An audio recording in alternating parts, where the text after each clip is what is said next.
First, I just want to say thank you for granting us this interview for the BlackIrvingTimes.com. Oh, my pleasure. Delighted to do it. Thank you very much.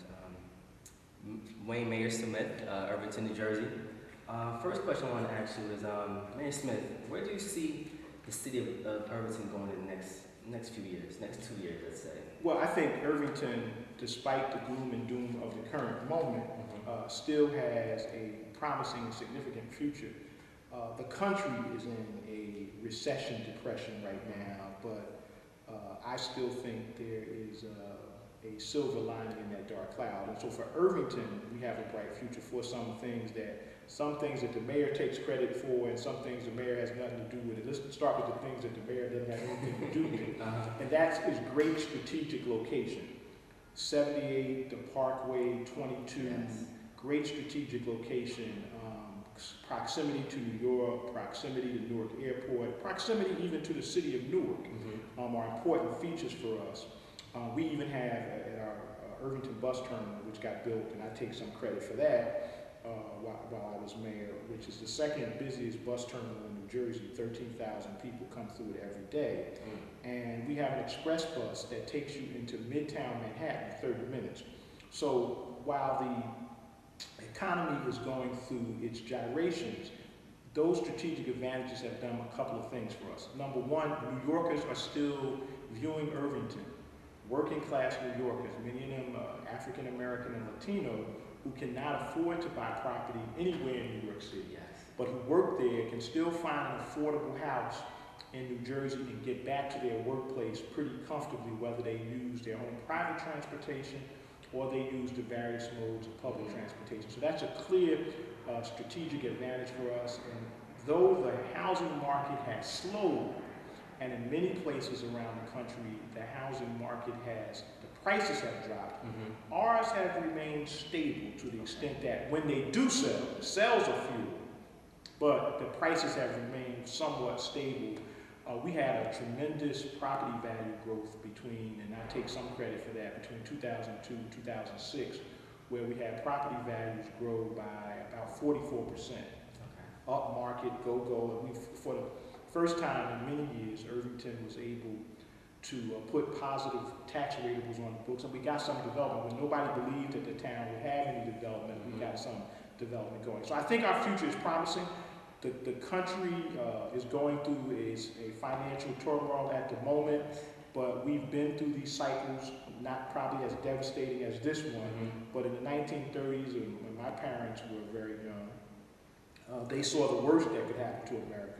The thing that this country has developed is systems that help mitigate some of what happened in the 1930s, where you had soup lines and all that. And you're starting to see some unemployment lines and people hitting our food pantries more often, and particularly working class families who never thought that they would ever be confronted with this because they thought they had stable private sector jobs or stable government jobs. It's just a scary environment, but I still think the future, and I trust in God that the future is promising for the township of Irvington.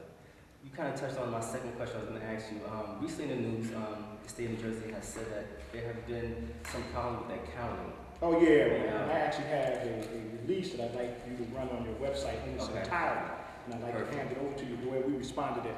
First of all, any government can improve. Let's start with that. So when the state controller came here, we were encouraged that they would help us improve our systems. In the report, it even goes back as far as 2000, where I wasn't even the mayor. So we've been trying to clean up a mess that preceded us ever since I've been mayor. Issues around DEP that we didn't, the township before I became mayor didn't spend the money and all that. So we've been cleaning up a ton of issues at the same time running one of the most complex municipal governments ever. So we disagreed with their report. They talked about there were no fiscal controls. Obviously, I couldn't make payroll. I couldn't run this government to the level. We couldn't provide the services that we're providing. We can improve, and we will, but there was just some gross misrepresentations. Like I actually talked to the director of audit on Friday, and if you go on their website, which is in this correspondence, you'll see a 350-page response to all of their claims in that. It's a notebook. I should have bought it for the visual downstairs because I have it in my office, that we responded to all of their things. But there's some things we can clean up. We're not saying that we're perfect, but by and large, our financial situation is stable, our finance operation is stable. There's some things we'll have to clean up, but we disagree with the breadth and length of the report. I'll tell you, it was funny, on Friday when I talked to him, he didn't even realize that some of the documentation, he thought it was an independent agency. It's, the Irvington Neighborhood Improvement Corporation. It's a division of municipal government under my office. And so some of the people didn't even understand what they were looking at. In fact, the report took through many gyrations when they first came, and they had to change some of the assertions that they made because they found they were wrong. So we'll work through that. Our finances are solid. People don't forget, when I took over the government, we were in the Distressed Cities program. I mean, we weren't bringing in ratables at the level that we should. We went from being on the Distressed Cities program to off the Distressed Cities program because we were doing some sound fiscal management. We managed a ton of grants from the federal government to their own state government, and haven't got bad reviews by any of them. Can we improve some things? Absolutely, but by and large, we're much better, and that report doesn't give a true characteristic of where we are as a township. In Irvington, like so many in other cities, the problem with like gang violence, the education. What are some of the spots, the key spots, the bright spots? Let's talk. Let's take them in the sequence that you mentioned. Gang violence.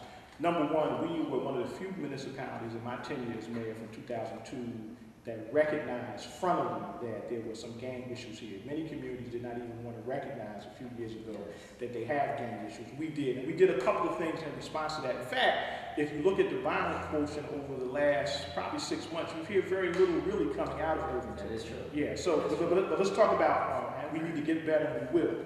But let me tell you some of the things that we did do early on. The state police didn't all of a sudden arrive here because they wanted to be in Irvington. We at that time lobbied Governor McGreevy because we knew that our police department was undermanned to deal with the growing evolution of gang violence. So we brought the state police here. And that first wave of state police people here, at my request, were very aggressive on the ground and doing some incredible things. We opened up a place on 16th Avenue that had no police presence, right in the neighborhoods where a lot of that activity was taking place. So we think that was an appropriate response. Now, we're not going to be able to have the state police forever. We just hired 10 cops. We had in this very room a ceremony with 10 police officers recently, and we just got through the stimulus package that Obama approved, $850,000 to do technology and even hire some more cops. But I want to really talk about this comprehensively, because I mentioned we didn't have a police presence on that 16th Avenue corridor. We actually set the state police up there who still operate from that building on 16th Avenue. If you look at that corridor, when I became mayor in 2002, it was a corridor you could not easily walk down the street. Because we have done a tremendous amount of programs at the Irvington Neighborhood Improvement Corporation on 16th Avenue, which feeds hungry people every day. We're one of the few municipal governments, not a nonprofit, that actually feeds the poor in our community every day, Monday through Friday. And then on Saturday, we have a faith-based institution, either church or some other faith-based institution come in and feed on Saturdays.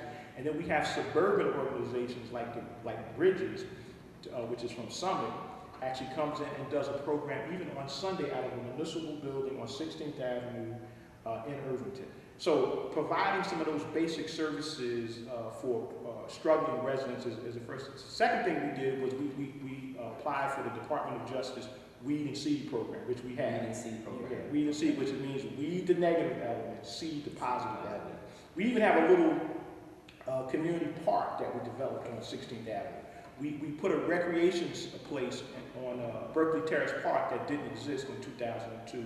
So that recreation, now we got a special earmarked federal program that provided money so that we have after school programs in that place at Berkeley Terrace, as well as we got the Eisenhower Foundation to put money into those things. So we began to do those kinds of activities that deter young people from getting into gangs, but provide them with some alternative things to do in the neighborhood. We began to demolish housing in that neighborhood. In fact, Grove Street School in that neighborhood was always the least performing school in the district.